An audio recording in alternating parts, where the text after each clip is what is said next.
ప్రభుత్వంపై దుమ్మెత్తిపోయడమే ఒక పని పెట్టుకున్నటువంటి బీఆర్ఎస్ పార్టీ నాయకులు, ముఖ్యంగా కేటీఆర్ గారు,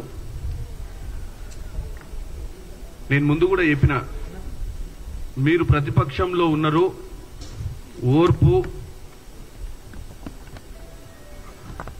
ఓర్పుతో పాటు మీకు గతంలో 10 ఏళ్లు పరిపాలించిన మీరు 10 నెలలు కూడా కానీ కాంగ్రెస్ పార్టీని ఏదో విధంగా తెలంగాణ ప్రజల ముందు తప్పులు పట్టి దోషులుగా ముందు నిలబెట్టాలనే మీ ప్రయత్నం, దీనిలోని భాగంగానే మీ సోషల్ మీడియా ఏదైతే తప్పుడు ఇన్ఫర్మేషన్ ఇస్తూ తెలంగాణ ప్రజలను తప్పుడు ఇన్ఫర్మేషన్తో కన్ఫ్యూజ్ చేసే ప్రయత్నం చేస్తున్నారు. ముఖ్యంగా ఇప్పుడు జన్వాడ సబ్జెక్ట్ వచ్చింది. ఈరోజు మీరు 10 ఏళ్లు మంత్రిగా, మీ నాయన ముఖ్యమంత్రిగా ఉండి మీరే ఒప్పుకుంటారు జన్వాడ ఫామ్ హౌస్ ని లీజుకు తీసుకున్నామని చెప్పి. ఒక మున్సిపల్ శాఖ మంత్రిగా ఉండి జన్వాడలో ఉన్నటువంటి ఇల్లీగల్ కన్స్ట్రక్షన్ అయినటువంటి ఫామ్ హౌస్ ని లీజ్ కి తీసుకున్నా అని చెప్పడంలోనే అర్థమవుతుంది మీరు ఎంత గొప్ప పరిపాలనను తెలంగాణ ప్రజలకు అందించారు. ఒక కీలకమైన పదవిలో ఉండి మనం దాంట్లో ఉండాలనుకున్నా, దాన్ని లీజుకు తీసుకోవాలనుకున్నా నార్మల్ గా ఒక సామాన్యుడే దాన్ని 10 సార్లు ఆలోచిస్తాడు, అది లీగలా ఇల్లీగలా, దాంట్లో ఉంటే ఏమన్నా సమస్యలు వచ్చి పడతాయా మీద అని. అంత బాధ్యత లేకుండా మీరు లీజుకు తీసుకున్నా అని చెప్పడం ఒకెత్తు. మరి లీజుకు తీసుకున్న మీరు ఆ లీజ్ పేపర్లు ఎప్పుడైనా చూపించిర్రా మీడియా ద్వారా కానీ, గతంలో మీరు ఎప్పుడైనా, లేదా మీ ఎలక్షన్ అఫిడవిట్లలో కానీ మీరు ఎక్కడైనా దాన్ని డిక్లేర్ చేసిర్రా? నేను ఒక క్వశ్చన్ అడుగుతున్నా మిమ్మల్ని.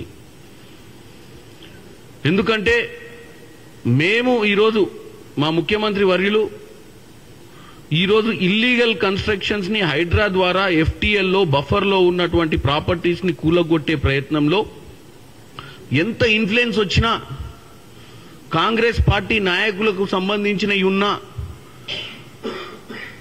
ఎక్కడి నుంచి ఏ ఇన్ఫ్లుయెన్స్ వచ్చినా పట్టించుకోకుండా ఒక కార్యాచరణ తీసుకునే సమయంలో మీరు ఇల్లీగల్ గా ఉంటే కొడితే నాకేమి ఆబ్జెక్షన్ లేదని చెప్తూనే మీ మిత్రులు, గతంలో రాజులు ఎవరైతే వ్యాపార సంబంధాలు మీతో ఉన్న వాళ్ళు మీకు అది కట్టించినట్టుగా మాకు ఆ రోజు అనిపించి, ఆ రోజు రేవంత్ రెడ్డి గారు దాన్ని బయటికి తీసుకొచ్చే ప్రయత్నం చేసిర్రు. ఎందుకంటే అక్కడ ఉన్నటువంటి చిన్న సముద్రం చెరువు, పిరంగి కాలువను మీరు పూడ్చి 25 ఎకరాల భూమి అది, దాంట్లో మీరు ఫామ్ హౌస్ కట్టిన విషయాన్ని తెలంగాణ ప్రజలకు ఒక మెంబర్ ఆఫ్ పార్లమెంట్ గా ఉన్న రేవంత్ రెడ్డి గారు ప్రజల దృష్టికి తీసుకొస్తే ఓర్వలేక మీరు ఆ రోజు ఆయన మీద 151 సిఆర్సిసి కేసులు పెట్టి ఆయనను 15 రోజులు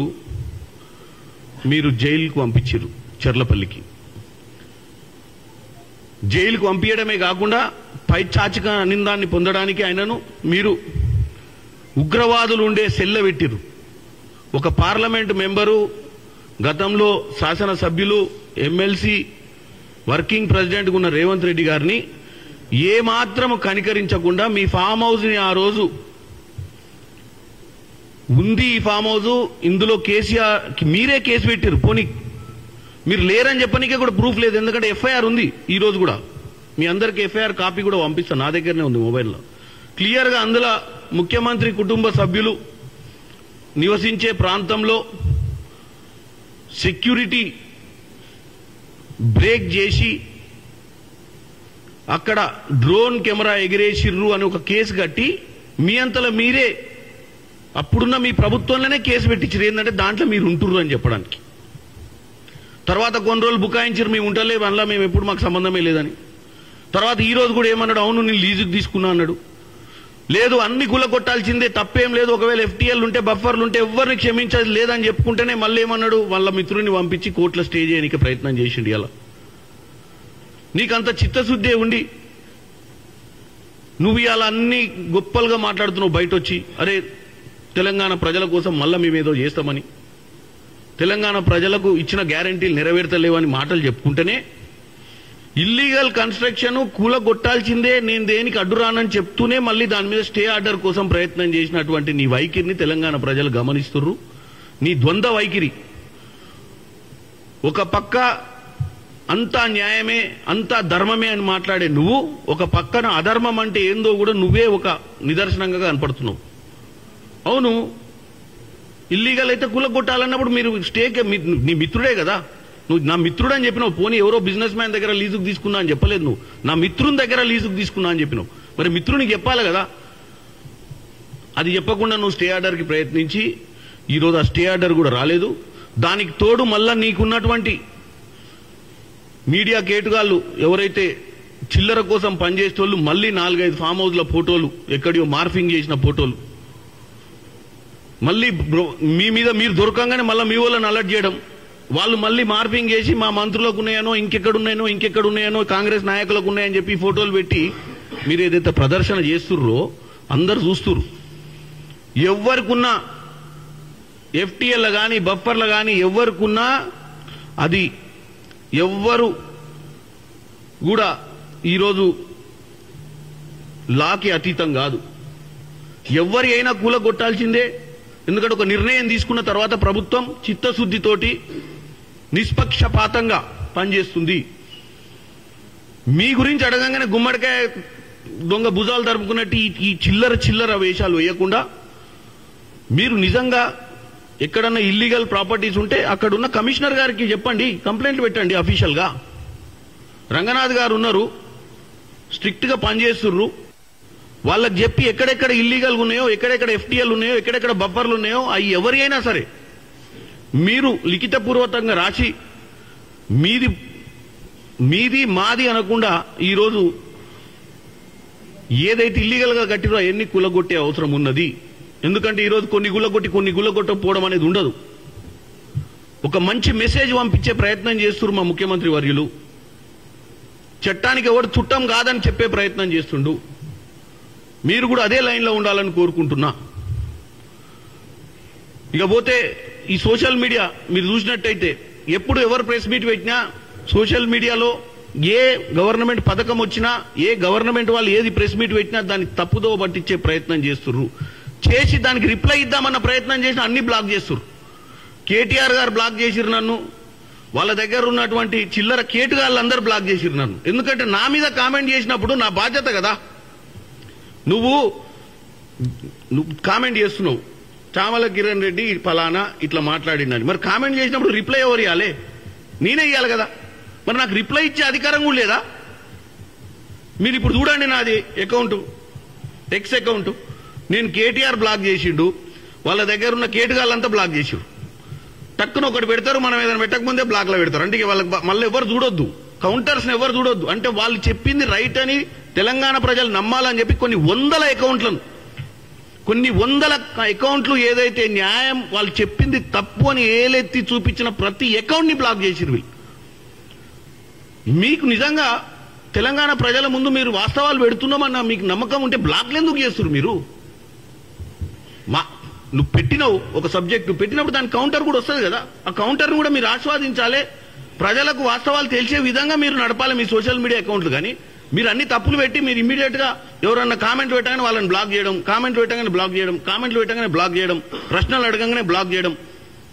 ఫస్ట్ ఇది బంద్ చేయమని కోరుకుంటున్నా. నా అకౌంట్లన్నీ ఓపెన్ చేయండి. నన్ను బ్లాక్ చేసినటువంటి కేటీఆర్ గారు, నన్ను బ్లాక్ చేసినటువంటి బీఆర్ఎస్ పార్టీ అకౌంటు, నన్ను బ్లాక్ చేసినటువంటి వాళ్ళ పేర్లు కూడా అవసరం లేదా, ఈ చిల్లర ముఠ, కిరాయి ముఠ అందరికి చెప్తున్నా. 24 గంటలు ఎన్ని ట్వీట్లు చేస్తే లాస్ట్ టైమే చెప్పినాం. ప్రతి ట్వీట్కి ఒక ఎంపీ ట్వీట్కి కౌంటర్ వేస్తే ఎంత, ఒక ఎమ్మెల్యే ట్వీట్కి కౌంటర్ వేస్తే ఎంత, ఒక సీఎం గారి ట్వీట్కి కౌంటర్ వేస్తే ఎంత ప్యాకేజ్ మాట్లాడుకొని చేస్తున్నటువంటి మీ సోషల్ మీడియా యాక్టివిటీని మీరు పెట్టినప్పుడు బ్లాక్ చేయకండి. రండి చర్చకు రాకుండానే ఒక రాయి వేసి దాచుకుంటారు. చూసినావా? అట్లా రోడ్డు మీద పెట్టేటప్పుడు ఒక రాయితోటి కొట్టి చెట్లలో పోయి దాచుకొని ఎవరు కొట్టిరో తెలియకుండా మళ్ళీ అటు ఇటు కానీ మళ్ళీ 5 నిమిషాల తర్వాత ఒక రాయి కొట్టి మళ్ళీ దాచుకొని ఈ దాగుడు మూతలాట ఆడకుండా వాస్తవాలు చేయమంటున్నా నేను. ఏందబ్బా మీ బాధ? 10 ఏళ్ళు మీరు ఇల్లీగల్ కన్స్ట్రక్షన్ చేస్తే 10 రోజులలో హైడ్రా రాగానే అన్ని కూలగొట్టలేదని మీరే అంటారు. మరి 10 ఏళ్ళలో కట్టినా 10 రోజులలో కూలగొడతారా? ఎతికెతికే కదా కూలగొట్టేది. మీరు కూడా రండి. రైతులకు రుణమాఫీ మీద ఒకరోజు ఈ మంత్రి ఇది చెప్పిండు, ఆయన ఇది చెప్పిండు, చామల కిరణ్ రెడ్డి చెప్పిండు, ఆయన అరే ఏదైనా ట్రాన్స్పరెన్సీ కదా, మీ లెక్క చీకటి జీవోలు కాదు కదా మా బతుకులు. మేము ఓపెన్ గానే అకౌంట్లలో పైసలు వేస్తాం. ఇయ్యాల కాకపోతే నేను ఒకటే చెప్తున్నా, మీరు పక్క రాష్ట్రాలలో డిఎంకే పార్టీ ఎట్లా నడుస్తుంది, ఎట్లా కార్యాచరణ చేస్తుందని మీ వాళ్ళు నిన్ననో మననో చెన్నై పంపించి అక్కడ పార్టీని ఏదో వాటి ఆపరేషన్స్ ఎట్లా చేస్తారు, రీజనల్ పార్టీ ఆపరేషన్స్ ఎట్లుంది, మా పార్టీని ఎట్లా మేము డెవలప్ చేసుకోవాలి, కార్యాచరణ గ్రౌండ్లకు ఎట్లా పోవాలి పార్టీ కార్యక్రమాలతోటి అనే దాన్ని ఏదో అధ్యయనం చేయడానికి మీరు పంపించినట్టు పేపర్లో చదివినా. ఇవన్నీ అవసరం లేదు. ఫస్ట్ మనం ప్రతిపక్ష హోదాను సరిగ్గా రూలింగ్ పార్టీకి అవకాశం ఇవ్వాలి. పొద్దున ఒక పథకం వస్తే సాయంత్రం కల్లా ఆ పథకం మీద ఒక నింద, ఏం కాకముందే దాని మీద తప్పుడు ప్రచారము. ఏదైనా కానీ దాచేది ఉండదు. రేపు అన్ని తెల్ల కాగితం మీద వచ్చేదే. 6 నెలలు ఆగితే రైతు బంధు 7,000 వచ్చిందా, 17,000 వచ్చిందా, 22,000 కోట్లు వచ్చినాయా, 31,000 కోట్లు వచ్చిందా అని 6 నెలల్లో తెలుస్తుంది కదా. అక్కడ రైతులు ఇబ్బందులలో ఉన్నారు. కొంతమందికి వాస్తవంగా కూడా నాకు కూడా ఫోన్లు వస్తున్నాయి అదే పార్లమెంట్ మెంబర్గా, వాళ్ళ ఇంట్లో రేషన్ కార్డుల తప్పు పేరు పడతానో, ఆధార్ కార్డుల తప్పు పడతానో, బ్యాంకు ఏదో మిస్టేక్ అవుతానో, కొన్ని అకౌంట్లలో పైసలు రాలేదని పరేషాన్లుర్రు. ఇదే అదునుగా తీసుకొని మీరు వాళ్ళను తప్పుదో పట్టిస్తూ వాళ్ళ మధ్యన ఇట్లా దీన్ని ఒక ఉద్యమ రూపం దాల్చాలి. దీనికి కూడా రైతు రుణమాఫీ మీద కూడా రైతులందరినీ రోడ్ల మీద తీసుకురావాలనే పిచ్చి ఆలోచనతోటి మీరు ఈ రోజు ముందుకు పోతున్నారు. నేను ఒక్కటే వేడుకుంటున్నాను తెలంగాణ ప్రజలకు మీ మీడియా ద్వారా, మేము వచ్చి 8 నెలలు అయింది. 3 నెలలు ఎలక్షన్ కోడ్లనే పోయింది. 5 నెలలు పరిపాలనలు ఉన్నాం. ఈ 5 నెలలు పరిపాలన మేం చేస్తున్నాం మంచి చేయాలన్న పట్టుదలతోటే. తప్పిదాలు ఏమైనా జరిగితే కరెక్షన్ చేసుకోనిక కూడా నోడల్ ఆఫీసర్స్ ని, అగ్రికల్చర్ డిపార్ట్మెంట్ ని, బ్యాంకింగ్ డిపార్ట్మెంట్ ని, మా కార్యకర్తలను కూడా అలర్ట్ చేసి మీ ఊర్లలో ఎక్కడన్నా తప్పిదాలు ఉండి నిజంగానే అర్హులైన రైతులకు రాకపోతే ఇమీడియట్ గా వాళ్ళకి అందే విధంగా చేయాలని చెప్తున్నాం. ఇంకోటి ఎంత అమౌంట్ అనేది ఏంది, సింపుల్ గా ఒకటే అండి లాజిక్. 31,000 కోటి బడ్జెట్ లా రైతు రుణమాఫీకి పెట్టింది. ఇది సింపుల్ లైన్. అంటే దీని గురించి ఎప్పుడు మాట్లాడుకోవాలి మనం? 6 నెలలు నెక్స్ట్ బడ్జెట్ లో ఎంత ఇంప్లిమెంట్ అయింది, ఎంత రీచ్ అయింది, ఎంత కానీ మాట్లాడుకోవాలి. ఏదో ఒక పద్ధతి. అరే 10 రోజులు కాకముందే, 3 రోజులు కాకముందే, 4 రోజులు కాకముందే ఎన్ని పడ్డాయి అకౌంట్లు? అరే వాళ్ళకి పడలేదు, వీళ్ళకి పడలేదు, వీళ్ళకి వేసలేరు, వాళ్ళకి వేసలేరు, ఇంత ముట్టలేదు, ఇంత ముట్టినాయి. 31,000 కోటి ఖర్చు పెట్టాలన్న ఆలోచనతో ప్రభుత్వం ఉంది. వేస్తారు అకౌంట్లో. లబ్ధిదారులను కరెక్ట్ గా ఐడెంటిఫై చేసి ఎవరు అర్హులో వాళ్ళకి అందే విధంగా చేసేటప్పుడు ఇంత పెద్ద వ్యవస్థల కొన్ని మిస్టేక్స్ ఉండి రైట్ టైం రైట్ పర్సన్ కి అందకపోవడము, వాళ్ళ పానిక్ ని మీరు అడ్వాంటేజ్ తీసుకొని పొలిటికలైజ్ చేసే ప్రయత్నం చేస్తున్నారని నేను చెప్తున్నా. మీరు మంచి ప్రతిపక్ష పార్టీ హోదాలో ఉండి ప్రజల పరిస్థితులు ఎట్లున్నాయి నేను 100% మీ కార్యకర్తలు గ్రాస్ రూట్ లో పోయి కనుక్కోండి. తప్పులేమని ఉంటే బ్యాంకులలో పోయి బ్యాంక్ మేనేజర్ల దగ్గర కూర్చోండి. అవసరమైతే వాళ్ళతోటి మాకు ఫోన్లు చేయించండి. వాళ్ళ అర్హులు ఇప్పుడు మనం అర్హులైన రైతులకు అందించే విధంగా మీరు ప్రక్రియ చేయండి తప్ప రోజు ప్రెస్ మీట్లు పెట్టి రోజు తప్పులు పట్టే ప్రయత్నం చేయకండి. ఎందుకంటే మేము ఎట్లాగూ చేయకపోతే ఇదే ప్రజలు మిమ్మల్ని ఎట్లయితే తరిమి కొట్టిరో మమ్మల్ని కూడా రేపు రాజకీయాలలో రేపు ఎన్నికలు వస్తున్నాయి. మా ఎన్నికలలో మా ఫలితాలు చెప్తాయి కదా రేపు. మీరు ఎందుకు తొందరపడుతున్నారు? మీకే మంచిది కదా మేము ఫెయిల్ అయితే. మేము 6 నెలల రైతు రుణమాఫీ అనేది మా అగ్రికల్చర్ మినిస్టర్ క్లారిటీ ఇస్తుండు. అన్ని అకౌంట్లలో ఎవరైతే అర్హులుర్రో వాళ్ళన్నీ కరెక్షన్ చేసి వేస్తున్నాము. ఎగ్జాక్ట్ ఫిగర్స్ అన్ని కూడా మీకు అతి త్వరలో క్లారిటీ తోటి వస్తాయి. మీరు అంత తొందరపడి మీరు తెలంగాణ ప్రజలను తప్పుదో పట్టియొద్దని మరొక్కసారి నేను కేటీఆర్ గారిని, హరీష్ రావు గారిని, బీజేపీ నాయకులు అందరినీ కూడా విన్నపించుకుంటున్నా.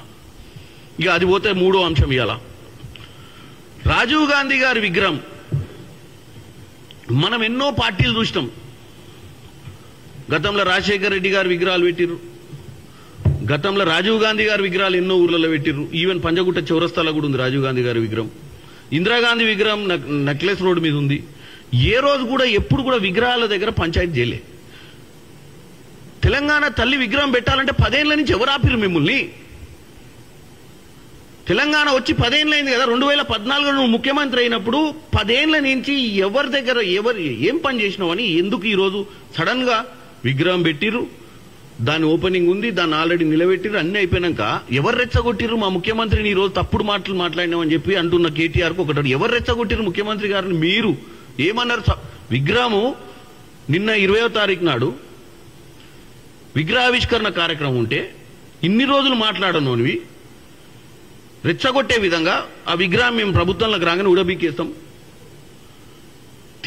తీసుకుపోయి గాంధీ భవన్లు ఇసిరేస్తాం.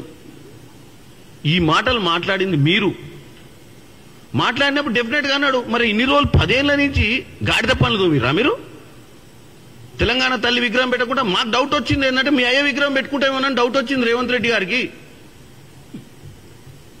మరి అన్ని రోజులు పెట్టండి, మరి ఇన్ని రోజులు ఆ స్పేస్ ని కాపాడుకుంటూ వచ్చిరంటే ఎప్పుడన్నా పుట్టుకున్న మీ నాయన పోతే పెడతామేమోనని ఆయనకు ఆలోచన వచ్చి చెప్పిండు. ఇవాళ నువ్వు ఆ మాట మాట్లాడకుండా ఉంటే ఆయన ఆ మాటే మాట్లాడకపోయేటోడుగా. మేము కూడా రాజీవ్ గాంధీ గారు పుట్టినరోజు బ్రహ్మాండంగా చేసుకొని ఆయన గతంలో భారతదేశానికి ఏం చేసిండు, ఇవాళ ఎలక్ట్రానిక్ యుగాన్ని ఎట్లా ముందుకు తీసుకుపోయిండని మంచి ముచ్చట్లు చెప్పుకొని ఆ విద్యార్థులందరికీ ఒక దిశ దశ చెప్పిపోయేటోడు ముఖ్యమంత్రి. రాజీవ్ గాంధీ పుట్టినరోజు కోసం వచ్చిన విద్యార్థుల ముందు పేపర్ చదివితే పొద్దున మేము బిక్తాం అన్నావు ఇచ్చట నువ్వు మాట్లాడి మళ్ళీ రేవంత్ రెడ్డి గారి మీద తప్పులేస్తున్నావు. మీరు రెచ్చగొడితేనే ఇక్కడ రెచ్చిపోతున్నారు. మేము ప్రభుత్వంలో ఉండి మీకు సమాధానం చెప్పాల్సిన అవసరం ఉంటుంది కదా. సరే ఇవాళ మేము తెలంగాణ తల్లి విగ్రహాన్ని తీసుకుపోయి మీరు రోడ్డు మీద పెడతా అన్నారు, మేము లోపల గుండెల్లో పెడుతున్నాం. ఏ రోడ్డు మీద అయితే మీ నాయన సర్రని లోపల పెట్టాడో అదే రోడ్డు మీద సెంటర్లో పెట్టి తెలంగాణ ప్రజలకు ట్యాంక్ బండ్ మీదకి వెళ్ళి అందరికి విజిబుల్ అయ్యేటట్టుగా మా రేవంత్ రెడ్డి గారు పెట్టారు. అంటే దీన్నే చిత్తశుద్ధి అంటారు.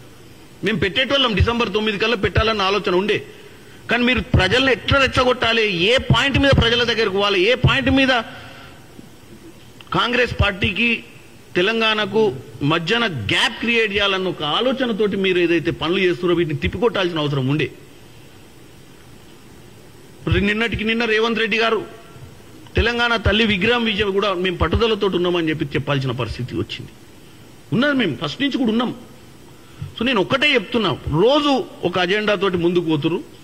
ఇప్పుడు నేను ఒకటే చెప్తున్నా, 3 అంశాలు, జన్వాడ ఫామ్ హౌస్, రైతు రుణమాఫీ, ఏదైతే మీరు రాజీవ్ గాంధీ విగ్రహం మీద మాట్లాడిన విధానాలు, ఇవన్నీ తెలంగాణ ప్రజల ముందు పెడుతున్నా. ఈ 3 అంశాలలో కూడా మిమ్మల్ని కన్ఫ్యూజ్ చేసే ప్రయత్నం చేస్తుర్రు.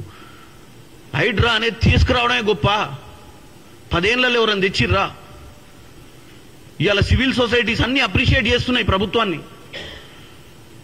కాకపోతే దాంతో పాటు వాళ్ళు ఇది కూడా సూచిస్తున్నారు, కొంతమంది పేదలు తెలియక బిల్డర్ల దగ్గర కొనుక్కున్న వాళ్ళకు కూడా న్యాయం చేయాలి. ఎందుకంటే వాళ్ళకి తెలియదు, అప్పుడున్న ప్రభుత్వాలు పర్మిషన్లు ఇస్తే వాళ్ళు తక్కువ ధరకు వస్తుంది కదా అని కొనుక్కురు, ఇలా వాళ్ళకి కూలిపోతే వాళ్ళు అన్యాయం అవుతారు. నిజంగా ఇది వాస్తవం. దాని గురించి ఆలోచించాల్సిన అవసరం ఉంది. ఏ బిల్డర్ అయితే కట్టిండో, ఎవరైతే ఇల్లీగల్ పర్మిషన్లు ఇచ్చిర్రో, ఎవరైతే ఇల్లీగల్ పర్మిషన్ తీసుకొని కట్టిరో వాళ్ళ మీద కూడా చర్యలు తీసుకొని వాళ్ళకి డబ్బులు ఇప్పించాల్సిన అవసరం ఉంది ప్రభుత్వం మీద. ఎవరో 4 రూపాయలు దాచుకొని పుట్ట మార్చుకొని ఒక ఇల్లు ఉండాలి మాకు కూడా, ఎక్కువ రేట్లు పెట్టి కొనుక్కోలేక ఇట్లాంటి దరిద్రులు కొంతమంది మార్కెట్లో పెట్టి అమ్మితే కొనుక్కొని ఇబ్బంది పాలైన వాళ్ళ గురించి కూడా ప్రభుత్వం ఆలోచిస్తుంది. వాళ్ళకు న్యాయం చేసే విధంగా ముందుకు పోతుంది ప్రభుత్వం. ఇది ప్రజాప్రభుత్వం, ప్రజల కోసం వచ్చిన ప్రభుత్వం, ప్రజల చేత ఎన్నుకోబడి వచ్చిన ప్రభుత్వం. ఏ కార్యక్రమం తీసుకున్నా మేము, అది గ్యారంటీలు కానీ, అది ఏ చర్యలు కానీ ఒక సామాన్యుని ఇబ్బంది పెట్టే ప్రయత్నం ఈ ప్రభుత్వం చేయదు. ఈ ప్రభుత్వం సామాన్యుని కోసం పనిచేస్తుంది. ఎన్విరాన్మెంట్ ని కాపాడే ప్రయత్నం చేస్తుంది. ఇవాళ ఎవ్వరికి ప్రాపర్టీస్ ఉన్నా, వాళ్ళు చెప్పే పేర్లల్లా ఎవరికి ప్రాపర్టీస్ ఉన్నా అందరికీ ఇదే శిక్ష పడుతుంది. ఎందుకంటే వాళ్ళేమి ఈరోజు అధికారంలో ఉన్నామని చెప్పి వాళ్ళు చట్టానికి చుట్టాలు కాదు, వాళ్ళు సేమే. మేమెందుకు తప్పు చేస్తాము ఇంత ట్రాన్స్పరెన్సీ ఉన్నప్పుడు? కాబట్టి ముఖ్యంగా మరొకసారి ఈ ప్రెస్ మీట్ ముగించే ముందు మనం కొన్ని రోజులు ఓపికతోటి జరుగుతున్న కార్యక్రమాల్ని ప్రజలకు చేర్చే విధంగా పనిచేద్దాం.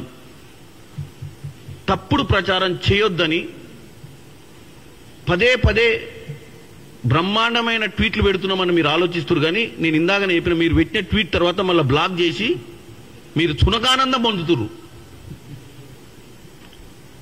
నేను ఎప్పుడు నాకు ఎవరో పెడుతుంటారు, మీద ట్వీట్ వచ్చిందా, నేను ఓపెన్ చేసి అది ఓపెన్ కాదు, ఎందుకంటే ఆ మహానుభావుడు మనకు యాక్సెస్ ఇస్తలేడు. అది ఇదేం పోయి నాకు వస్తలేదంటే బ్లాక్ చేసిండు సార్ మీది. నాదనే కాదు, మీరు ఎన్ని బ్లాక్ అయినాయో చూసి మీరే చెక్ చేయండి ఆన్లైన్లో పోయి, ఎన్ని అకౌంట్లు వీళ్ళు బ్లాక్ చేశారు. అంటే వీళ్ళు ఎవరి మీద రాయేసి ఎమ్మటే బ్లాక్ చేస్తారు, ఆ రాయేసినట్టు తిరిగి మళ్ళీ కొట్టకుండా. కాబట్టి దయచేసి మనమందరం కూడా, తెలంగాణ ప్రజలు మిమ్మల్ని నమ్మి 10 ఏళ్ళ అధికారం ఇచ్చిర్రు, మమ్మల్ని నమ్మి ఇప్పుడు 5 ఏళ్ళు ఇచ్చిర్రు. మా మీద బాధ్యత ఉంది. మళ్ళా మీకు రాజకీయం చేయాలన్న చిత్తశుద్ధి కనపడుతుంది మీలో. ఎందుకంటే పక్క రాష్ట్రానికి పోయి అధ్యయనం చేసి వచ్చారు కాబట్టి ఒళ్ళు దగ్గర పెట్టుకొని మీరు ప్రతిపక్ష పాత్ర వహించాలని కోరుకుంటున్నాం.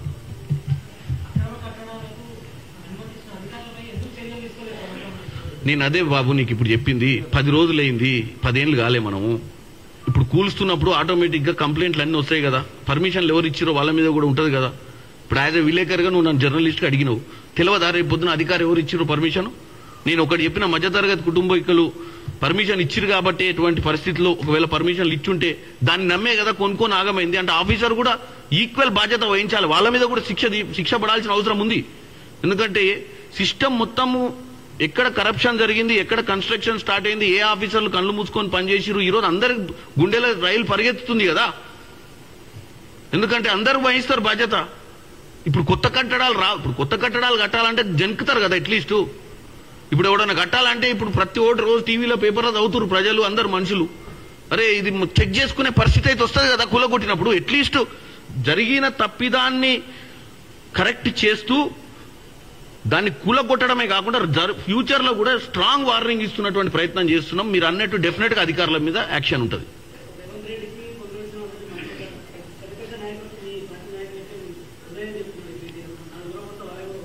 వాళ్ళందరినీ పొద్దున్న ఎక్కడెక్కడ ఉన్నాయో అక్కడికి పోయి ఫస్ట్ రిటర్న్ కంప్లైంట్ ఇవ్వమని చెప్పండి, ఇచ్చి ఐడెంటిఫై చేసి చూపించమని చెప్పండి. మీడియా అయితే అవైలబుల్ ఉంది కదన్న. ఇప్పుడు కేటీఆర్ గారు ఎక్కడెక్కడ ఇల్లీగల్ కన్స్ట్రక్షన్స్ ఉన్నాయో ఆయనదైతే రేపు పొద్దున ఆయనే గుల్లగొట్టుకుంటే కూడా ఆయన ఖర్చులు ఇస్తాం మేము. ఒకవేళ మాకు ఇబ్బంది పెట్టకుండా హైడ్రా వాళ్లకు ఏదన్నా ఏదో ఖర్చు ఉంటుంది కదా, వీళ్ళు గుల్లగొట్టిన ఖర్చే, ఆయన గుల్లగొట్టిన ఖర్చే. అదేదన్నా ఉంటే కూలగొట్టేస్తే మరి అది మన రంగనాథ్ గారితో మాట్లాడితే, సార్ మీరు రాకముందే మాది మేము గుల్లగొట్టుకుంటే ఏమన్నా ఇస్తారా నష్టపరిహారం అంటే ఖర్చులు, కూలగొట్టే ఖర్చులు అనేది కూడా మాట్లాడుకోవచ్చు వాళ్ళు. ఆధారాలు ఇస్తే కూలగొడతామంటున్నా. ఆధారాలు ఎవరికి ఇస్తారు? మీడియాకి ఇచ్చి ఓ పేపర్లు కాదు, దానికి పద్ధతి ఉంటుంది. ఈ పలానా సర్వే నెంబర్లా పలానా లాజిస్టిక్స్ ఇప్పుడు మొత్తము గూగుల్ మ్యాపింగ్ ఉంది, వాళ్ళన్నీ తీయొచ్చు బయటికి. తీసుకో దీంట్లో FTLలా ఈ పలానా ప్రాపర్టీ ఉంది, దీన్ని ఎందుకు గుల్లగొట్టలే, ఆ పక్కన ఉన్న దాన్ని గుల్లగొట్టి దీన్ని ఎందుకు గుల్లగొట్టలేదంటే అర్థం కాదు ప్రజలకు. నేను అనేది మాటలతోటి కాదు, నేను వాళ్ళను అన్ని విషయాలలో నేను ఎంకరేజ్ చేస్తున్నా. ఎవరిని? కేటీఆర్ గారిని, హరీష్ రావు గారిని, ప్రతిపక్షాలని. ఏంటంటే మీరు కన్స్ట్రక్టివ్ అపోజిషన్ చేయండి. ఉట్టిగానే రాయితోటి కొట్టి మళ్ళీ దాసుకోకూరి. ఇప్పుడు కొట్టావు కదా రాయితోటి, ఏమన్నావు ఉన్నాయన్నావు, చూపియండి. చూపించినప్పుడు ప్రభుత్వం నిర్ణయం తీసుకోలేదు అనుకో, అప్పుడు రండి ప్రజల.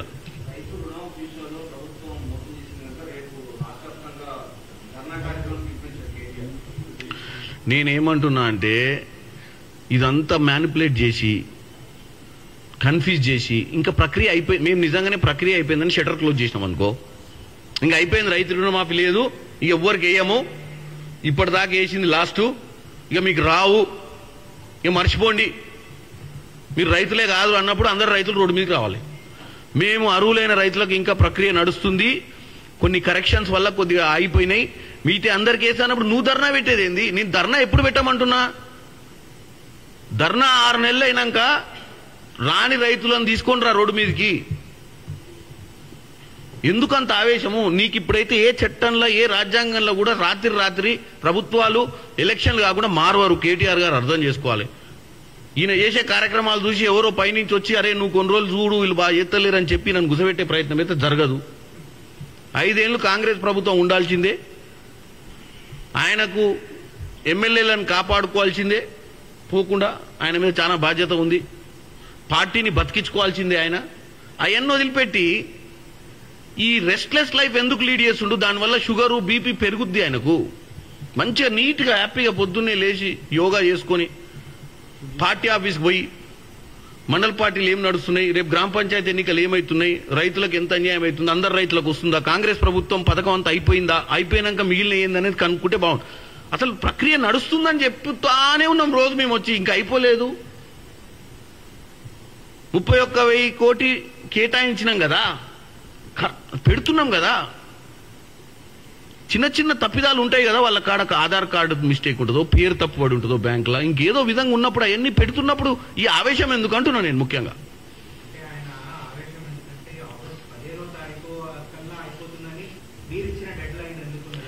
నేనేమంటున్నా, వాళ్ళు 10 ఏళ్ళ చేయండి, మేము 5 నెలల్లో చేస్తున్నాం కదా, దాన్ని అప్రిషియేట్ చేయాలి ఫస్ట్. ఒక కన్స్ట్రక్టివ్ అపోజిషన్ అంటే నువ్వు ఓన్లీగా నన్ను తప్పే పట్టాలని నువ్వు రోజు రాత్రి డిసైడ్ చేసినాక ఏదైనా పట్టుకోవచ్చుగా. మంచి ప్రజలకే జరుగుతుంది. ఇవాళ 22 లక్షల రైతులకు మేము రైతులు రుణమాఫీ చేసినాం అంటున్నాం. అంటే 22 లక్షల మంది రైతులే కదా, వాళ్ళకి న్యాయం జరిగింది కదా. మిగతా వాళ్ళకు న్యాయం అడగడం ఆయన తప్పులేదు, అందరికీ ఏమనడము ప్రతిపక్ష పార్టీగా అడుగుతుండ ఆయన. కానీ ఇక లేదు, ఇస్తారు, మోసం చేసారు వీళ్ళు, అబ్బా ఇంత దగ, ఇంత మోసం, ఇంత ప్రపంచంలో ఎక్కడ లేని దగ, ఎక్కడ లేని మోసం, అమ్మ అమ్మ అని గుండెలు బాదుకునేంత ఏంది ఉంది, ఏముంది ఇక్కడ గుండెలు బాదుకునేంత? గుండెలు బాదుకునేంత అన్యాయం ఏం చేసింది కాంగ్రెస్ పార్టీ? 22 లక్షల మందికి రైతులకు రుణమాఫీ చేయడము పెద్ద దగా మోసమా? మిగతా రైతులకు చేద్దామన్న ఆలోచనతో ముందుకోవడం దగా మోసమా? అరే నువ్వు 2014లో ఇస్తా అనేది 4 ఏళ్ల దాకా ఇయ్యని దరిద్రుని నువ్వు గుండెలు బాదుకోవడం ఏంది? 2018 ఎన్నికల ముందు ఓట్ల కోసం రుణమాఫీ చేస్తా అని 23 దాకా ఏ రోజు ఆలోచించా నువ్వు గుండెలు బాదుకోవడం ఏంది? నీకేం అధికారం ఉందని తెలంగాణ ప్రజల ముందు పోయి గుండెలు బాదుకుంటా వాళ్ళు మర్చిపోయారు అనుకుంటున్నావా నీ పాలనను? మేము గట్టిగా మాట్లాడతలేము, మేము నీ ఊకే అందరం తిడతలేము అనుకుంటున్నావు నీ లెక్క. పదే ఇదే ప్రెస్ మీట్లో 100 సార్లు చెప్పినావు ఇప్పటికీ ఆయన చరిత్ర. 2014 నుంచి 2018 దాకా 1 టైం సెటిల్మెంట్ చేయను నువ్వు. 4 ఏళ్ళు దఫాలు ఇచ్చి 8,500 కోట్లు ఎగ్గొట్టిపోయిన వాళ్ళు. 2018 ఎన్నికల ముందు ₹1,00,000 రుణమాఫీ చేస్తాను, 2023లో కొద్దిగా చేసినావు ఎన్నికల ముందు. అంటే 4 ఏళ్ళు నువ్వు చేయను, నువ్వు కూడా మాట్లాడితే ఎట్లా? మేము ఏదో చేసే ప్రయత్నం చేస్తున్నప్పుడు ఎంకరేజ్ చేయంటున్నా, చేసి మిస్టేక్స్ కూడా ఐడెంటిఫై చేయి. ఇట్స్ ఎ కన్స్ట్రక్టివ్ అపోజిషన్ అంటారు. ప్రజల కోసం మనం అపోజిషన్ ఉన్నామనేది నిరూపించుకోండి. హైడ్రా చేస్తున్నాము, మెచ్చుకోండి. డెఫినెట్గా మీరు అందరి కూలగొట్టాలి, నిష్పక్షపాతంగా హైడ్రా ఉండాలన్నారు, మంచిది, కన్స్ట్రక్టివ్ లైన్. నాది మాత్రం మా దోస్తుతోటి పోయి కోర్టులో పిటిషన్ వేసుకొని అటు స్టే తెచ్చుకోనికి ప్రయత్నం చేస్తే అది న్యాయమా? నువ్వేమో శ్రీరంగ నీతులు చెప్తావు, చేసే అన్ని ఏం పనులు చేస్తున్నావు అందరికి తెలుసు. ఓకే, నమస్కారం.